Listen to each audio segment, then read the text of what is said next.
आज हम रजनीश ओशो की ऐसी बुक जो हर टेबल पर मिल जाती हैं, जो इतनी प्रचलित रही कि हर यूथ के पास में वो मिल जाती है।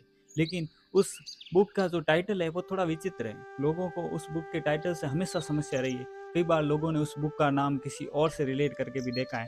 मैं बात करने वाला हूँ रजनीश ओशो की सबसे प्रचलित बुक, जिसका नाम है संभोग से समाधि तक। इस बुक का कुछ नाम थोड़ा विचित्र होने के कारण कई लोग इस पर विवादित भी रही है किताब। और ओशो को कई बार पूछा गया कि ऐसा टाइटल क्यों रखा है इस बुक का। तो इस बुक का ऐसा टाइटल रखने का सबसे बड़ा कारण ओशो जब अपने स्पीच में बताते हैं तो कहते हैं कि उस समय जब हम कुछ भी नहीं जानते थे, ओशो बहुत कुछ जान चुके थे।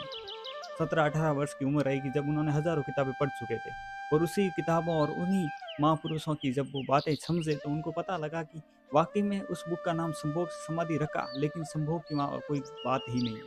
ओशो एकमात्र ऐसे व्यक्ति थे जो बताते थे कि जो संभोग की ऊर्जा को समाधि में कैसे परिवर्तित करते हैं और नीचे स्तर पर बनने वाली ऊर्जा को ऊपर की ओर कैसे गमन कराया जाता है, ये भी ओशो ही जानते थे।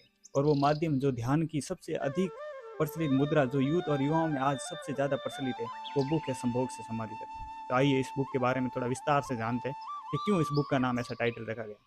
दरअसल ये विवादित इसलिए रही क्योंकि इसका नाम ऐसा होने के कारण ओशो को कहीं कहीं स्पिरिचुअलिटी से सेक्सुअलिटी की ओर भी माना गया, लेकिन ऐसा कुछ नहीं है इस बुक में। इस बुक में समाधि की बहुत सी मुद्राएं बताई गई है कि आप जो नीचे स्तर पर बनने वाली ऊर्जा को श्वास के द्वारा ऊपर के स्तर तक कैसे ले जाया जा सकता है, ये ओशो से बेहतर कोई बता ही नहीं सकता था उस समय। और यही बात हमें इस बुक में आपको देखने को मिलती है। इस बुक के पहले पड़ाव में जब आप देखोगे तो आपको पता चलेगा कि मनुष्य जिन दिनचर्याओं में खोया रहता है, जिसके कारण वो कुछ कार्य कर ही नहीं पा रहा है, वो दिनचर्या की वो ऊर्जा इतनी महत्वपूर्ण है कि वो ऊर्जा जब मस्तिष्क तक पहुंचती है तो व्यक्ति के विचार अनंत तक पहुंच जाते हैं और शून्य से आदमी अनंत पर सवार हो जाता है। और यही बुक, इस बुक का टाइटल इसीलिए लगाया गया क्योंकि ओशो के अलावा कोई ऐसा व्यक्ति था ही नहीं जो ये बता सका कि संभोग से समाधि की तरफ आदमी कैसे बढ़ सकता है और कैसे जान सकता है कि उन ऊर्जा को प्राप्त करने का तरीका। तो आप ज़रूर इस बुक को पढ़ें। और इस बुक के बारे में मैं अगला और एक पार्ट बनाऊंगा। वीडियो अच्छा लगे तो लाइक करें, फॉलो करें और सब्सक्राइब भी करें।